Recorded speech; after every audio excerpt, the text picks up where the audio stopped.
Hi Fire Signs, Aries, Leo, and Sagittarius. Welcome po sa ating channel. At ito inyong Timeless Gabay Tarot Love Reading.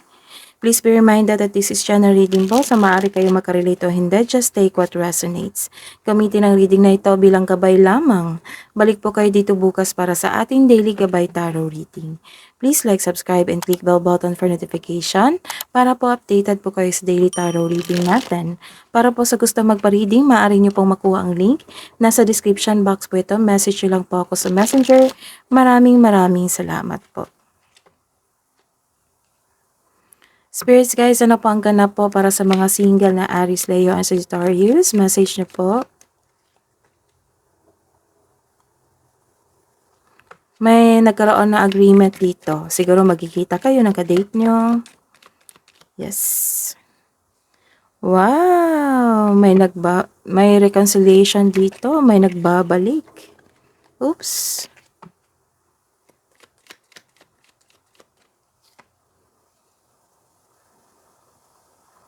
Bakit ganon? Mainit ang ulo mo. Nagkaroon ng delay? Maaari nagkaroon ng delay?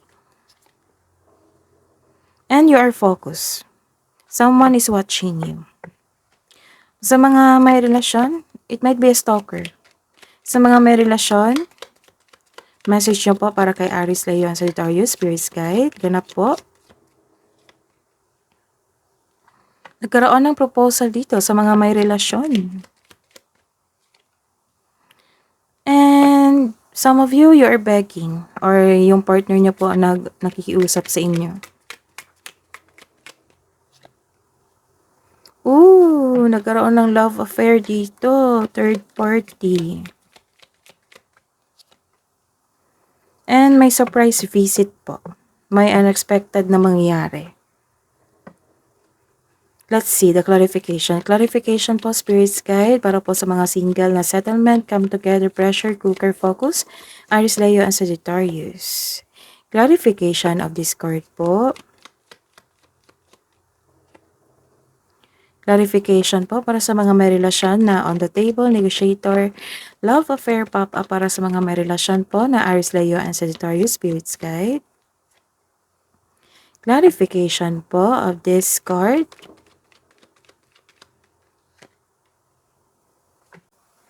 Sa mga single dyan, you are sad. You are sad. Bakit naman? You are sad. You are in pain. Ay, kasi may naulit naman na pangyayari.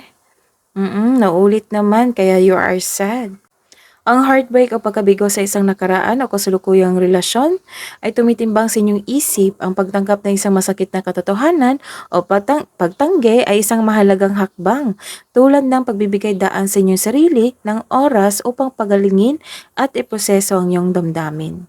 For some of you, nakita ko dito may third party, nakapasok kayo sa third party relationship So, check nyo po. This is a reverse card. Nagkaroon po kayo sa mga single dyan. This is a reverse card. Nagkaroon po kayo ng disappointment. Nagkaroon kayo ng emotion. You are block po. Nagkaroon ng blockages. Binablock mo yung tao or binablock mo yung intuition nyo. Ayun. Sa mga may relasyon dyan, nagkaroon ng sabotahe dito. Nagkaroon ng sabotahe, materialistic na tao, nagkaroon ng obsession kasi may love affair dito. And, ayun. This is a warning card na may nagkaroon kayo ng unhealthy and toxic relationship. Maaring naging lust over love o nagkaroon ng controlling partner. So, ingatan po, pag-isipan nyo ng mabuti. This is a reverse card. You are pushing the situation na hindi naman naaayon sa inyo or nakatadhana sa inyo. Mag-ingat sa taong masakit kong magsilita, hindi mo alam kung kailan susugod o atras sa isang hamon sa buhay. Nagkaroon din dito ng hindi pagpaplano, naging reckless or careless po. Ilan sa inyo walang self-confidence sa araw na ito, kakulangan ng tapang. Kasi may nakita ako dito na may problema kayo sa inyong relasyon talaga about third party or secret affair. So, check nyo po. Hidden truth, anong iniisip mo, anong iniisip niya sa mga single po? I am afraid to contact you. I wish I could take back my words. Sa mga may relasyon, I love you unconditionally. I am not available. Love advice po para sa mga single.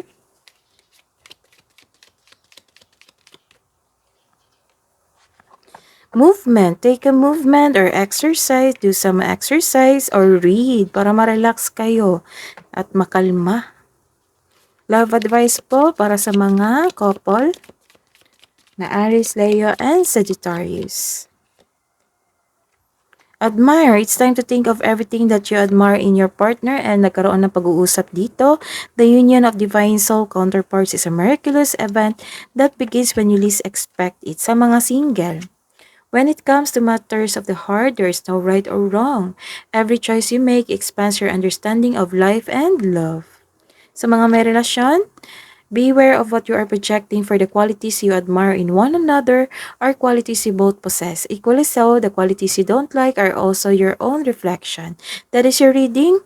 Fire signs, balik po kayo dito bukas. Please like, subscribe, and click bell button for notification para updated po kayo sa daily tarot reading natin. Maraming salamat po.